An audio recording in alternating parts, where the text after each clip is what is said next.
right, welcome back, you guys, to another episode of Freedom Papers, powered by Turning Point USA, hosted by moi, your favorite little history nerd. And today we have one of my favorite people on the planet, one of my favorite congresspeople. I probably should say that too. My good friend, Congressman Madison Cawthorn. Welcome to the podcast. I'm very happy to be on. I've listened for a long time, ever since it started, and I realized that you had Andy Biggs on before me, a Paul Gosar. I tried not to take it personally, but it's okay. It's okay. I'm going to outshine them today. I have been trying to book you. You're just a hot commodity, okay? So I've been trying my best. The whole booking team has been emailing back and forth, but I appreciate you coming on. Thank you so much. It's an honor. It's an honor. Now, I feel like we should get a few of the basics out of the way, and then we'll get on into the details, the Anti-federalists versus the Federalists. What the heck is going on in Washington, D.C.? You get to see behind the curtain. But first, we should get some info on what you're all about, because keep in mind, a lot of students watch this, a lot of homeschool parents use this, a lot of charter schools. That's really our audience here, so keep that in mind as you share all this information. This is really, really exciting stuff for a lot of people, especially someone who joined Congress at 25. Is that what you did? That is correct. That is correct. Started running at 24. I'm on the Education Labor Committee, which is not what they normally consider an A-class committee. You know, you don't get all the PAC money for that and everything, but that's insane to me. To me, I would want to be on that committee. No, that's the number one committee I wanted. It's just because we realize that what we are teaching our children is what's going to come for the next generation. And the way they are revising history is going to destroy this country. I mean, we're doing this experiment, I feel like, with this next generation of trying to raise a generation to hate the country they're a part of. And I don't think it's ever happened before.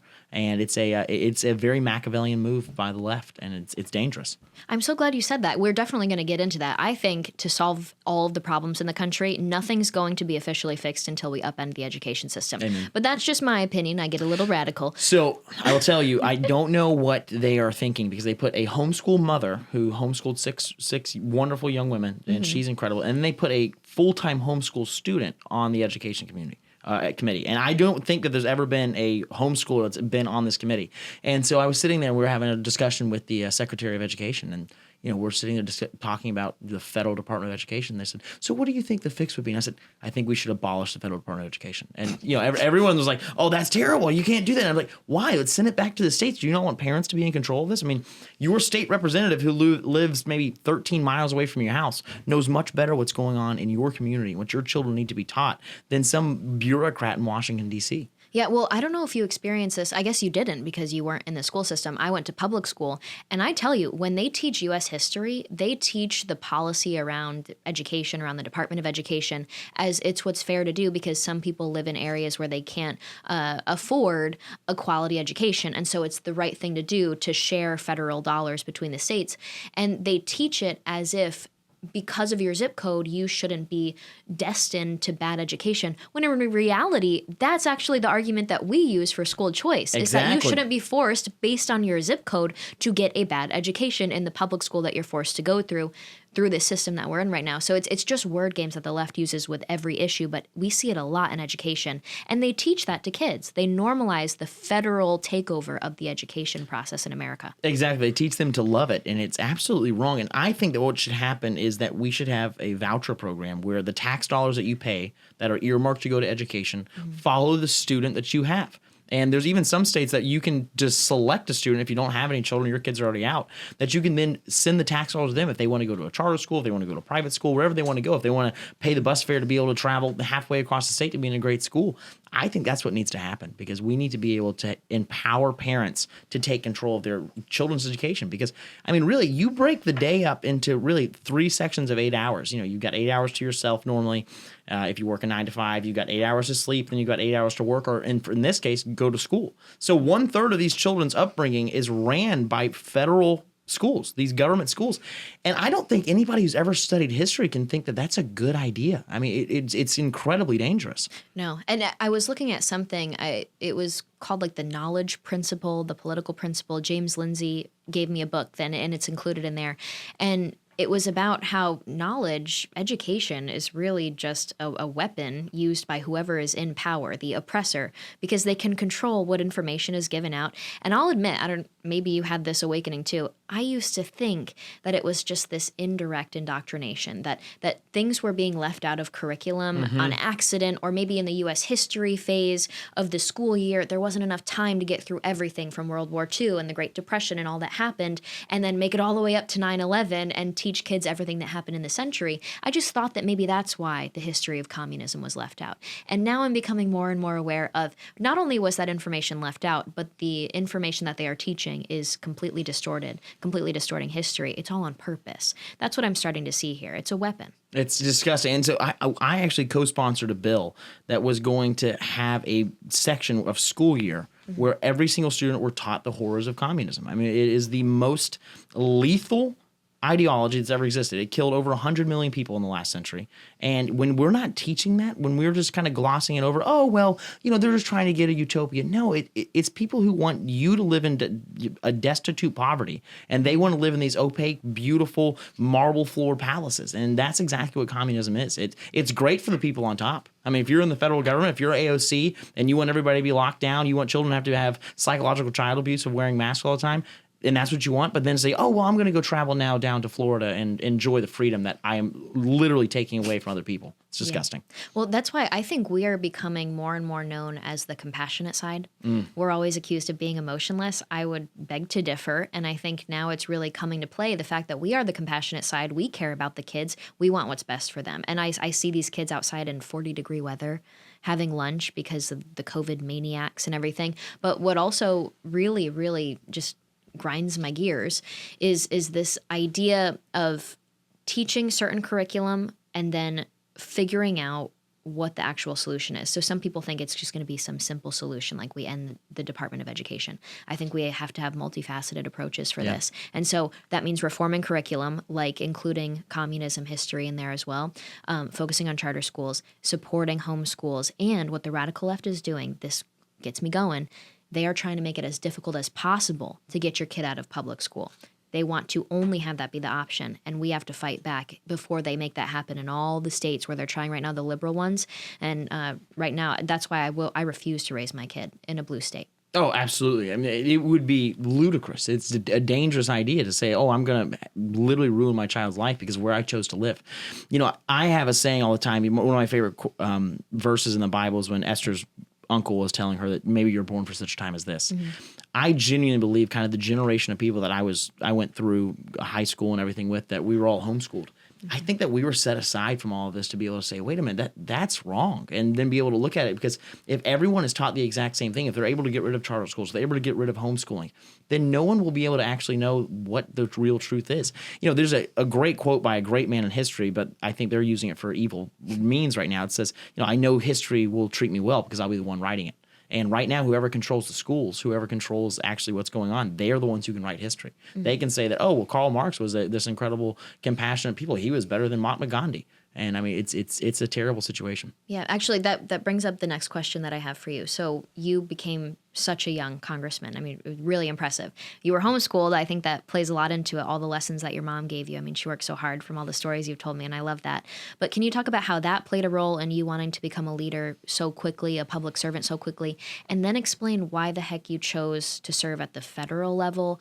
This is a podcast all about federal level versus the state level and local and the different checks on power. Why'd you choose federal? Very simply, I thought that the federal government is the problem, and it needs to be destroyed, and it needs to be completely reformed. I thought Congress is not working on our benefit whatsoever. And so I wanted to get up here to actually try and show people that you can be a Republican or a Democrat, whatever you are. You can stand for your values and still be able to accomplish things. I've written more bills than any other freshman member of Congress. I've passed multiple pieces of legislation. I'm a crazy firebrand congressman. People, I always shake the boat a lot. But there's a lot of people who are up here who say they just want to go along to get along. They don't want to, shake the boat at all.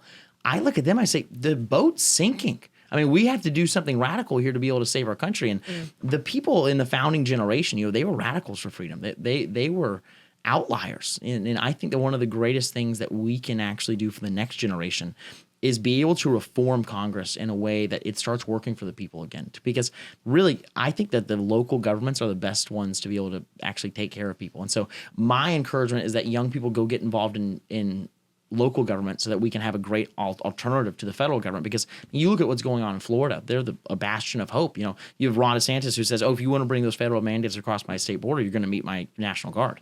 And it's a really incredible thing that I think that we need to limit the power of the federal government. I thought the best way to be able to do that was to actually be here. Because obviously, if you hear that, oh, there's a state representative who wants to limit the power of the federal government, the argument can be made that, oh, he just wants more power himself. But if I'm actually up here in Washington, D.C. saying, hey, I want term limits on Congress. Hey, I think that we should only be involved in trade deals, dominant trade overseas. We should only be involved in war and should only be involved in infrastructure. Aside from that, the federal government should have nothing to do with your life. No, actually, that reminds me, we had Paul Gosar on, congressman from Arizona. Before me, if you remember. I've been trying, okay? He was telling us about how, just like education, fixing that, this is going to be multifaceted, and that reminded me of this, because he said one of the big solutions is going to be getting as many people as possible with your mindset, with his mindset, in Washington, D.C., to remove power from the federal government and give it back to states. And then I also like how you said, we also need, though, people at the state level and the local level with the same mindset. So working at all levels to achieve the same goal. Right. But you're spot on. Now, that being said, you said you're on the education committee. You said you're focusing on getting power away from the federal government. What else are you doing now that you're in D.C.? Are you on any other committees? And what are your goals for your district, but also the country? Yeah, so I'm on the Veterans Affairs Committee, which is, I think that it's a real shame that we send money overseas and we try to do all this foreign aid when we literally have veterans on the side of the road who are saying, I'm a vet, I'm out of luck, can you please help me? Mm-hmm. And so my biggest thing is I think those veterans, deserve the thanks of a grateful nation. We need to give it to them. Mm-hmm. And so we're trying to make sure the VA is working for their benefit, trying to make sure they can go outside the VA if they want to, so it's not a monopoly.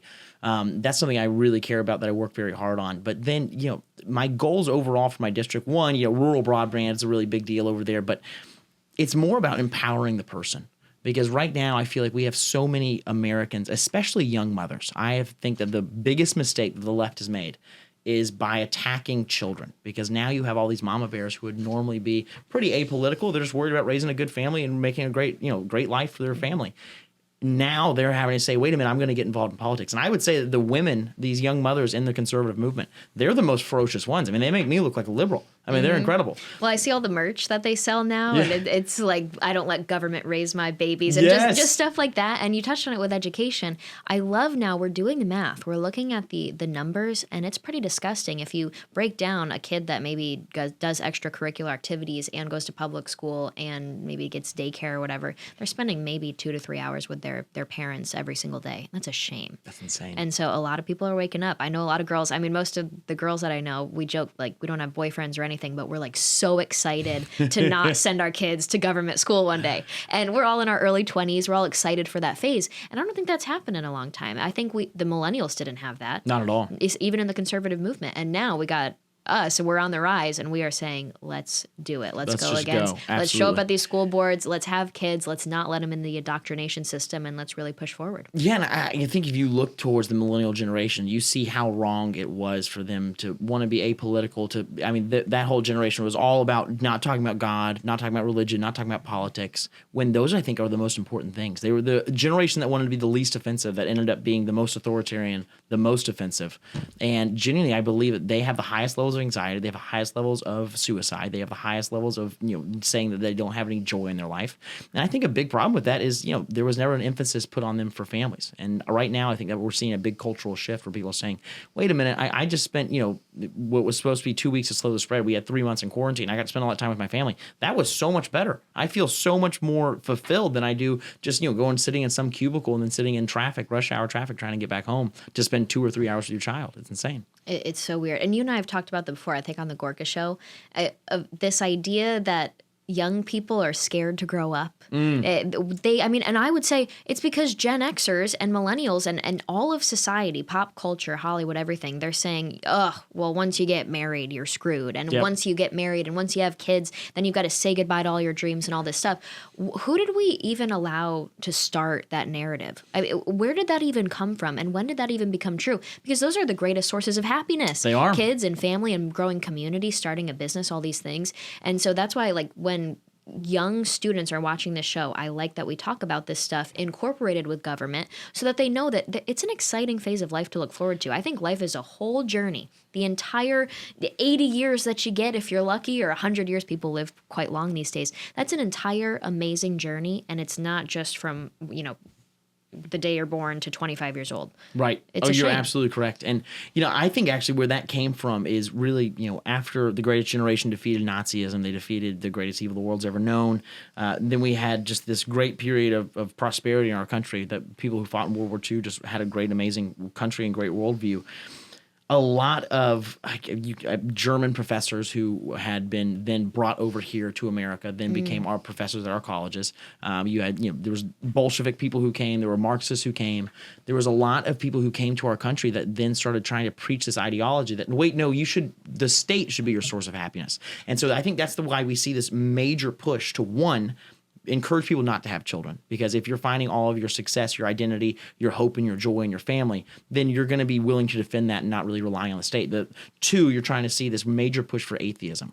And, I'm a strong Christian. I believe that is the one true way to heaven, all these things. But I would much rather have a country that is of diverse religious beliefs than just a bunch of atheists, because they're godless and they don't feel like they have any greater purpose. And so then they start worshiping, Fauciism. They start worshiping the state, and they think that's where all the source is going to come from. And as the state gets larger, the family unit gets smaller, the church gets smaller, the individual gets smaller. And I think that right now we're going to see this major cultural shift where we're going to turn things around, and the government's going to look a lot different. I really hope so. Well, that's why the team at Turning Point, they came to me about doing this podcast, because like you said, with the people in D.C. worried about little political wins and losses, you're like, no, guys, the ship is going down. This isn't about which direction we're steering. It's going down, and we've got to fix it. And so Turning Point recognized that. They wanted to focus more on the founding. Obviously, kids in public school are not getting this education. They are not learning about the Federalist Papers. I got a degree in communications, law, economics, and government in Washington, D.C., and I think I read 2 of the Federalist Papers. You're kidding.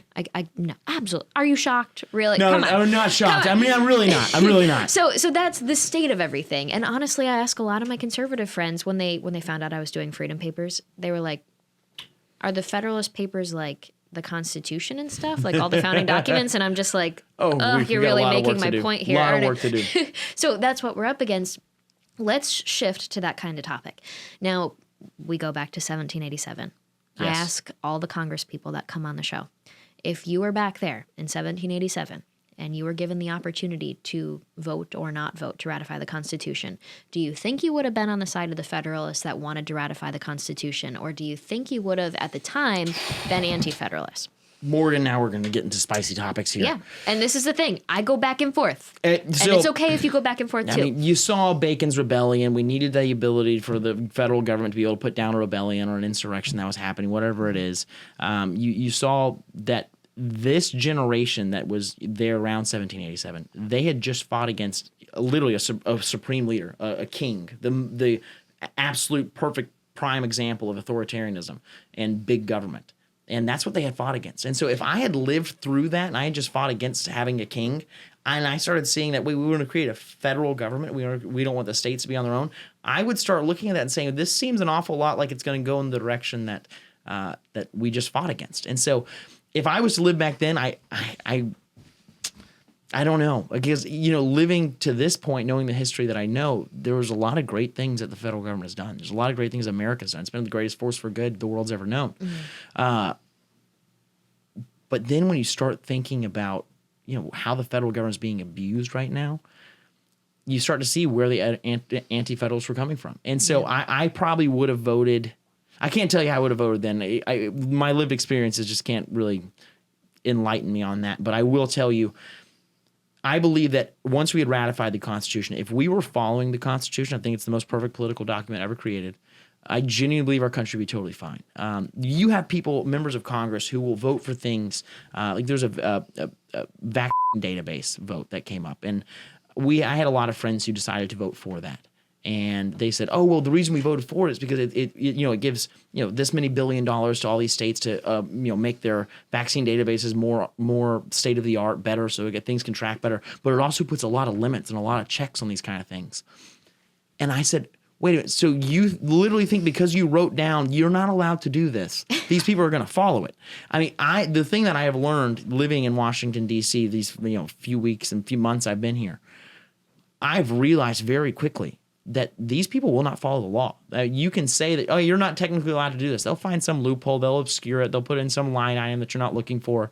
These people will always break the law and always try to make the federal government more powerful, these three-letter agencies more powerful. So I will tell you, I'm very leaning towards anti-federalism right now, and that's kind of the direction I'm going. But I believe that if we can create a populace who is so enlightened that they say, oh, wait a minute, the Constitution is absolutely the way to go, and we actually follow the Constitution, and these pariahs who decide to actually go outside the constitutional authority that the federal government has, the enumerated powers that it gives us, I think that those people should go to jail. I mean, you see Anthony Fauci, who's doing all these things. I mean, thank God that he lied to Congress so we actually can send him to jail for something like that. But I think that the standard should be in our country. If you are a federal agent or you work for the federal government, you're a federal bureaucrat or elected official, and you do something that is outside the enumerated powers, you go to jail.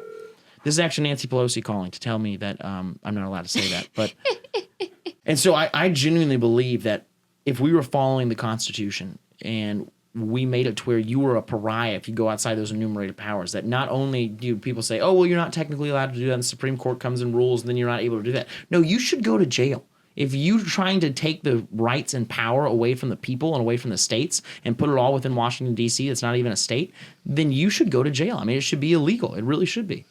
Wow. Dang. Well, I agree with you on that. And you're right about it's hard to pinpoint exactly what you would have done back then and what you would do right now because, man, we're in some weird times.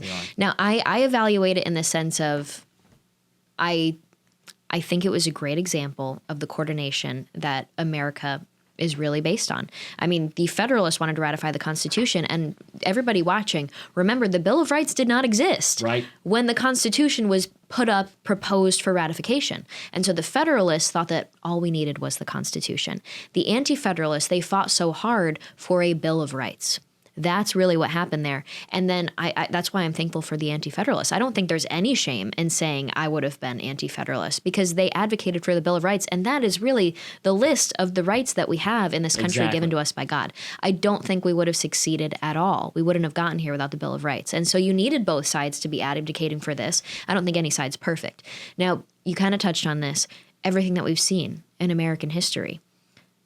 Back then, as I read the papers, I don't know if you feel this way too, it makes sense. All the Federalist papers about, we're going to have civil wars like they did in Europe, like they did in Greece and Rome and everything that happened back then. We need to be stronger together instead of infighting and making ourselves weak. We should form together to be a world power. And all of that came true, and I think that's really great, and it makes me more Federalist. That's where I'm like, okay, I see where you guys are coming from. I support.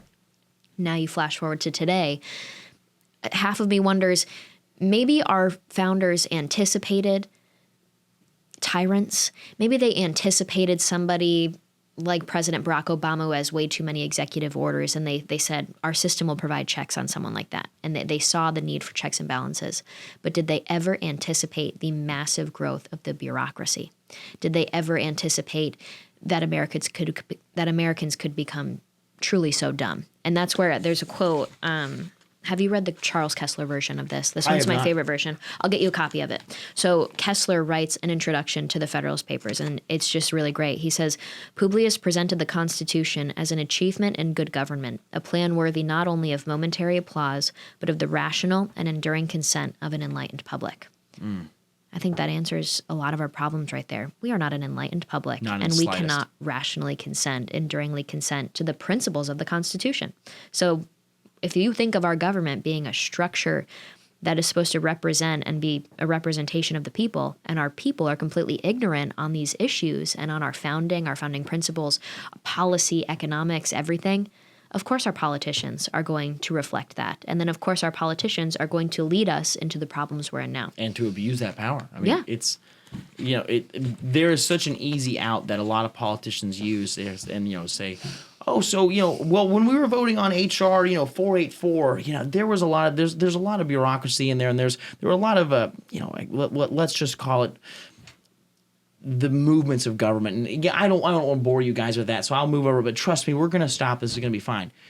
That is out that so many members of Congress use when they don't want to have to defend a vote. And so many Americans just don't actually understand the process that goes on in Washington, D.C., that they're not going to sit there and question them. They're not going to sit there and actually try and have a debate with them saying, wait, that doesn't make any sense. Why would you have done this? Now, like the people who voted for the vaccine database, there weren't enough constituents in their district that actually understood the nuance of what was going on to be able to hold them to account. They were just able to be lied to. And obviously, people are going to take advantage of that. And when you were talking about, did our founding fathers actually, they anticipated tyrants, but did they anticipate the bureaucracy? And I absolutely think that they did not anticipate this, because they actually set it up very clearly to make this to where there would not be a bureaucracy, because there's only 3 branches of government. You have, but now we have this 4th branch of government, which is kind of spawned as an off branch of the executive branch of these 3-letter and 4-letter agencies. I mean, you take any 3 letters in the English lexicon, you put them together, and it's probably an acronym for a major government entity that has tens of thousands of employees that are there to actually take your rights away. Yeah. And you look at the EPA, you look at the IRS, you look at the DMV in your state, you look at what's going on in all these places. These 3-letter agencies are the problem in our country. And I think that the number one goal for conservatives should be to try to destroy the administrative state. Because these bureaucrats who cannot be fired, these people who can make mandates and regulations that go around the actual representatives of the people, and then I as a congressman can't actually go do anything about it because we've punted away the power. And the number one reason is because we have cowards in our country. I think the number one thing that we should hate in this world is weak people. And I'm not talking about physically weak. I'm talking about cowards, people who are unwilling to stand up and actually take the fight. And I would much rather live in a world where I have to take very tough votes and go back and talk to these developers and say, hey, the reason why I had to allow the Army Corps of Engineers to not let you divert this river is because of X. And then they get really mad at me. But I'm not a coward. I'm willing to stand up to that. And when I explain it to them, I actually believe that they would be rational and say, well, hey, thanks for being honest with me. But unfortunately, we have created this society where we want young men and young women to sheathe their competitive instinct. We want them to hide their strength. We want them to just be, we're all agreeable. We don't actually offend anybody.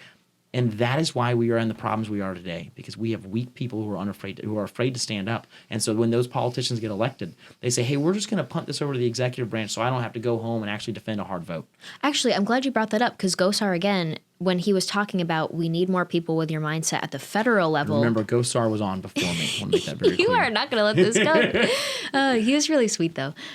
He was saying that, in the Federalist Papers, where they explain what the role of Congress is going to be and the role of the executive branch, and then when you read the Constitution, it's very clear that Congress is supposed to handle most of the things because they are the branch that represents the people. Right. And there's a quote that I want to read from 52, which apparently is one of your favorites. We'll read that later. But he was saying that Congress now just signs these massive pieces of legislation that hand over control and the decision-making on massive amounts of funding, which Congress is supposed to be deciding on, to these executive branch bureaucratic groups.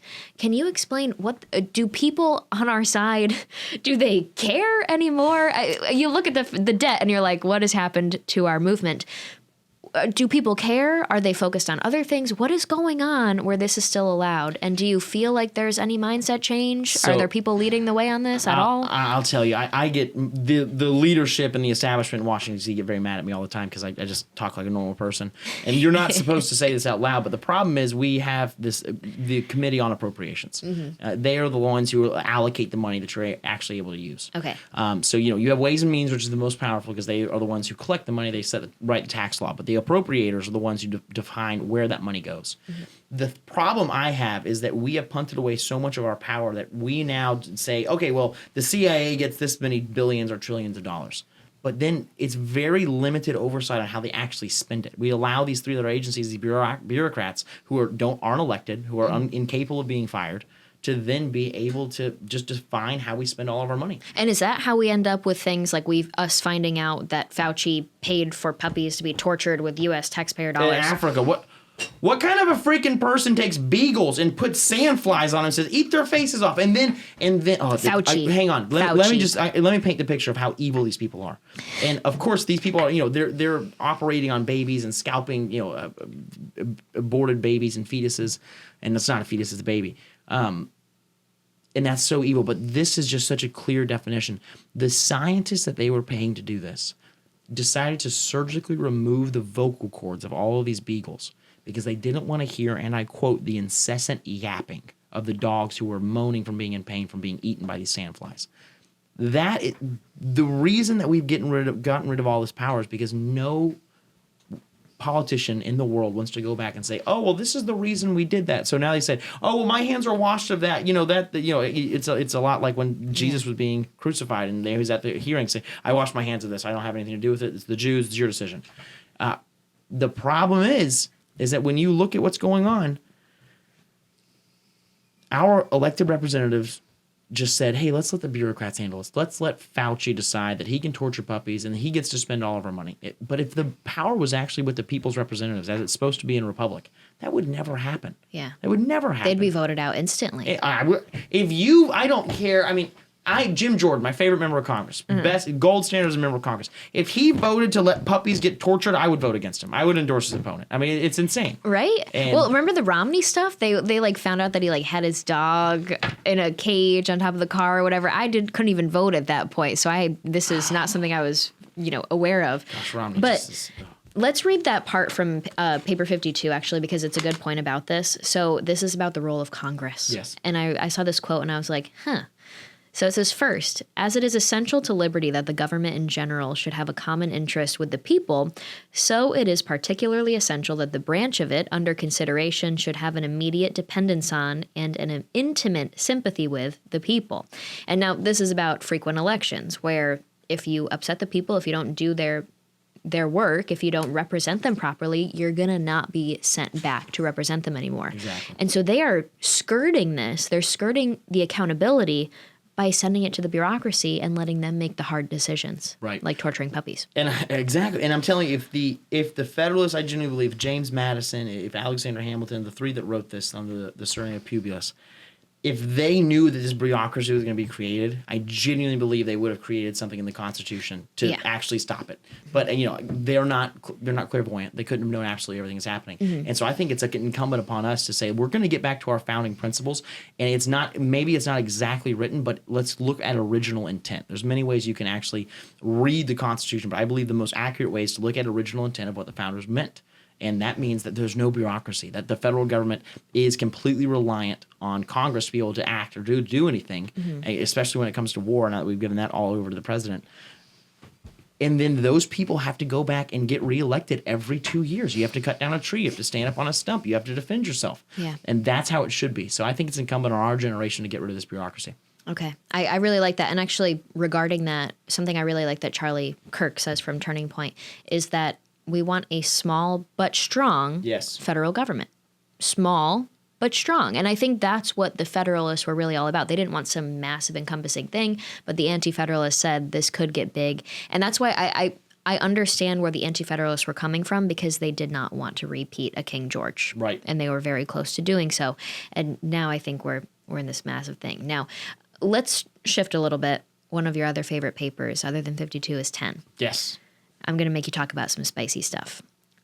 There's a lot of people out there that are upset with what's going on, whether it's Texans that say they want to form their own country, or it's Californians that are annoying, and then the rest of America says, let's detach them from the country because we don't want them anymore. Or it's people that say we should just split into regions, or we should just split into the national divorce, civil war, crazy stuff. It's insane. If you read the Federalist Papers, it makes a very clear case for why that would be a very bad idea. Federalist Paper number 10 is the most popular Federalist paper because it's about factions. Factions are different groups of people. Right. I like to think, I talk about the factions of the left a lot. There's the woke people that care about all the pronouns and the A, B, C, D, blah, blah, blah. Those crazy people that if you misgender them, if you call them by the wrong pronoun, they want you sent to jail. They want you fired from your job. They're literally advocating for you to go to jail. They're totalitarians. It's insane. It's wild. So there's them, but then there's the economic socialists, the people that really think if we seize the means of production, try it one more time after 24 attempts and massive failures every time, it might work this time. I call them flat earthers of economics because they deserve that title. And then you also have, the young people that have good intentions but no understanding of history because they didn't get it in the school system, so they're calling themselves democratic socialists. There's all these different factions. And when you think of America as a whole, back then especially and even today, we have factions. Federalist Paper number 10 was about saying, people with different lifestyles, different occupations, different climates that they live in, different areas, the geography, every aspect of our lives creates factions, creates different passions, different views of how government should be in our lives. If you think of somebody in Texas versus California, for example, we believe government plays different roles in our lives, or should. And that leads to some animosity. And that leads to some bad things. And Federalist Paper number 10, one of my favorite parts is how they say men throughout history have kind of killed each other over some really frivolous stuff. So imagine what they're going to do when they have more serious issues with each other. They go to war. They have problems. And Federalist Paper That's why I'm so confused why they outlawed dueling. Like, it just gets so much over with so quickly. Oh my gosh. In Brazil, especially. Oh, don't talk. Oh, it's so sad. So this sad is a that harsh happened. book to bring that up on. And then, in Brazil, they actually there were two representatives who had a disagreement, so they just got an octagon, had a UFC fight. It was I incredible. heard about that. Maybe we should do something like that. I'm telling you, I would sign up. Imagine right away. Even in a wheelchair, I could roll over somebody's toe. It'd be great. Anyways, I'm imagining body size. Like, what if we had AOC versus Lauren Boebert? That would be phenomenal. We're going down rabbit hole. Anyways, but talking about Federalist Paper number 10, when you talk about our country from sea to shining sea, there is no way that you could be able to rule this through a socialist, central planning thing, because you have the Rust Belt, you have the what they call flyover states, but I call it the breadbasket of the world. You have the beautiful coastline of the West Coast. You have places like Nevada, who are just why you live there, I'm not sure, but I'll tell you, it's great people. It's pretty incredible, and I really enjoy it. It has a rugged beauty to it. Then you have places like Florida that's so dependent on whether it's trade, whether it's maritime investments, or whether it's people wanting to travel there. Or you have places like North Carolina, where we provide a lot of aerospace engineering, and we have the research triangle. We have all these incredible things. You cannot rule that from a central planning standpoint, and that's why I love Federalist Paper number 10, because it talks about if you have a very small area that is just one, let's say the ruling class is maybe 3 million people, then you could have a tyranny of the majority where the minority is being destroyed. And you think about Manhattan. They could say, okay, we're going to outlaw automobiles, and then we're also going to outlaw churches. And that might fly in Manhattan. They basically have. Because most people don't have cars. They will ride in taxis. They'll just take the subway. They do whatever they need to do. Most of them, it's not the most religious place in the world. But then if you expand that republic to include places like Western North Carolina, where I come from, we have a lot of curvy roads. And you talk about a country mile, you might be able to, in 60 miles an hour, go a mile a minute. Not where I'm from. It's very windy. You got to have cars. We all really believe in the Bible. We believe in the inerrant truth of the word. And so it creates this dichotomy and this diverseness of a country where you don't have the one extreme taking over and dominating the other and having a tyranny of the majority. Yeah. It's a reason why we shouldn't get rid of the filibuster also, but we can get into that later. But that's one of the things I love about Federalist Paper number 10 is it really lays out the reason why there should be so many people in our country. We should try to have the largest republic as possible, because then it's going to create a diversity where you're not going to have one major faction. You're going to have a ton of factions. And this is actually what the Founding Fathers actually warned us against, is creating a two-party system to where now you just have and this is why I think they continue to try to focus on the extremes of the things that divide us. Because really, I mean, if you fly outside of LA or New York City and you go really anywhere in the country, you stop by, you go to a Cracker Barrel near the airport, most people in that room are going to agree on basically 80% of every single issue. Yeah. But it's these authoritarians in Washington, D.C. and the pundits and the talking heads that try to get us to completely 100% focus on the 20% that divides us. And now it's creating these two extremes where we're saying, oh, the left can never be further from the right. I mean, it's the divide is so great. I mean, it's like kinetic forces are about to meet, which I think is our number one goal to try and stop. And I think the best way to do that is to try and destroy the two-party system. And I think that's really what Federalist Paper number 10 advocates for. Yeah. Well, I love it because it encourages cooperation. It's very positive. Yep. It's saying, look at all of the failures of history. It was because groups rise up and instead of cooperating or finding common ground, they fight each other. Because human history, not exactly the nicest thing. A lot of bad things happen, and our founders wanted to avoid that. They wanted to build something that we could all be proud of, that would last, an enduring republic, and I think they did a really good job on that. Now, I want to wrap up by talking about solutions. We could complain for quite some time, right? I mean, we could rant quite a lot. We kind of did before we even started filming, but I hope they have the footage of that. But let's talk about solutions. Let's get people ideas for what they can do individually, on a local level, themselves. Like you said, I believe the best thing we can all do is better ourselves as individuals, because we have mentally, spiritually, morally, and physically, we got some problems there. Weak people. we've got some problems there. So if we better ourselves as individuals, if we focus on the local, but also if we work on action at a national level, I think we can have some positive change and we can get back on a better course.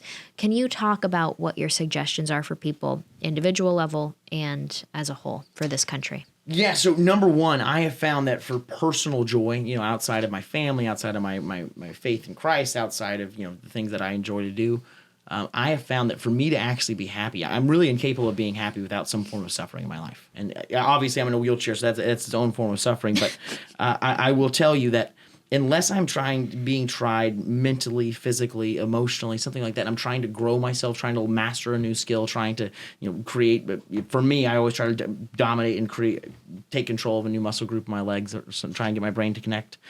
But unless I'm actually trying to push myself to do something hard, and there's a great book called Do Hard Things that I think 2 homeschool kids wrote, is phenomenal. Or you go listen to Jocko Willink, or you go listen to Joe Rogan, or there's so many Goggins. There's so many great people you can go watch and listen to that really inspire you. Hey, I'm going to go out and I'm going to push myself today, and it's going to hurt, and I'm not going to want to do it. But by the 4th round that I'm through it, I'm going to be happy that I've done it. And I think that's the best thing that we could do, is to try and create this anti-fragile, which is a great. There's a great op-ed done by Charlie Kirk. It's called Anti-fragile. It's defining a new word, and it's creating really this area, because I thought that the conservative movement really was all centralized around whether it was Donald Trump, or it was always around one certain person. But now that I think that we've gone through the last few years, we're this completely anti-fragile movement where it's so diverse and there's really no centralized unit to it, so it can't be destroyed easily. I think that if we created that in our populace, where the people are so incredibly strong within themselves, they say, I don't want to rely on the government. Why would I want a handout from you? It would be an insult for you to send me a stimulus check, because me not going to work creates a spiritual poverty that your money will never never fix for me. And so I think making ourselves more hardened and being willing to go through suffering, being willing to do hard things, I think that would make our populace so much better. But when it comes to the government level and ways people can get involved, is one, I really think that you should get involved with campaigns. And if you're someone who's really good at organizing, really good at logistics, I can teach you how to win a campaign anywhere in the country. It's relatively easy. It just takes a lot of work. Thank you for offering that. Yeah, That's so sweet. I think that people genuinely need to get involved in campaigns and say, hey, you know what? It's not the most fun thing in the world to go sit at a school board meeting. It's not the most fun thing in the world to go knock doors for a congressional candidate, for a senatorial candidate, for a gubernatorial candidate. But at the end of the day, what's more important than limiting the power of our federal government? And once you get these incredible people elected, send me reinforcements here to Congress, there are some really great changes that we can make. One, I think we need a constitutional amendment to have congressional term limits on both elected members of Congress, elected politicians, and also on bureaucrats. I think that would fix a lot of things. Two, I think that we should move if any of these really big 3 that are agencies, whether it's the CIA, whether it's the EPA, whatever it is, instead of them all being headquartered here in Washington, D.C., I think they should all be moved out to middle America. And when these bureaucrats can't get their avocado toast, and they have people that are just driving around with a Trump flag in their pickup truck, they're going to say, maybe I don't want to work here anymore. And then it's going to be filled with just normal Americans again. I think that's one thing we could do that would be incredible. Two, I genuinely believe that when it comes to being here in Congress, we should have basically it's a mandated debate where you all come onto the floor. All 435 members of Congress actually have to debate on the issues, rather than these decisions being made in some torture chamber underneath the Capitol, where the whip is trying to torture you or extort you to vote for whatever they're saying, or where they take you far away and they have people that are saying, well, I'll buy your house for 3 times market value if you guys actually will vote for this. And it's disgusting things that happen here. What? I think that we need to have where we all come onto the floor. We debate for 1 or 2 hours on every single issue that we do. And then we actually go out and vote on it, where we have actually had to have a discussion, rather than when you see the squad and you all just kind of give each other sideways looks and say, I'm going to vote no, I'm going to vote yes, and you never speak to each other. There's no dialogue. The last thing that I think would really change Washington, D.C., and I think this would be something that would be very powerful, and I struggle to figure out exactly how to say it, but I don't think that politicians should live in Washington. I still live in my district. It makes a lot of commuting. I have to drive back and forth. I fly or drive back and forth. I get to sleep in my office, which is great. I have a wonderful office paid for by all of you. Thank you guys very much. But when you have to live in your district and be around normal Americans, and you stop this rat race of saying, well, I want to be invited to the really cool cocktail party, and I want to be, I want to get to that next echelon of power so people will give me a little more respect. But instead, you're just hanging out with normal Americans. You have to look them in the eye every single day. You say, hey, wait. All these issues that we're focusing on, they don't actually matter. Because if you live around the people that you represent, you start caring about dining room politics. The things that affect the young family sitting around a dinner table, saying, "Am I going to be able to send my children to school?" If you shouldn't send them to a government school, I'll say that. Am I going to be able to raise my child without fear of them, someone breaking in, kidnapping my kids? Am I going to be able to, promise them a good financial future because our country is solvent? There's so many things that we could do that if we just focus on dining room politics, the things that unite us, I think that would change everything. And because so many people just want to focus on the divisive issues. I think the Second Amendment is the most important thing in the world. I think that the fight for life for the unborn is the most important thing in the world. But also, I genuinely believe that if we fought for those very hard, but we also focus on these dining room politics that affects every single person in their day-to-day lives, all of a sudden that divide would get much, much less intense. And then I actually think that's the way you fracture the two-party system. Because you have people that are just saying, hey, well, you know what? I really want to advocate that I'm part of the truckers lobby. And then you break into something that's much more similar to Parliament where you have multiple parties. And I think that's the way to do it to make our country less extreme. Yeah. Well, I think with what we're facing now, we're seeing a lot Although, of let me say, based on the definitions from the Democrat, from the radical left, I genuinely believe you should want to be an extremist. Because what they say is an extremist is someone who wants to love God, have a family, raise their kids, be able to be ungovernable and have a water source on their land, be able to raise their own food, not have to rely on the federal government or the federal supply chain.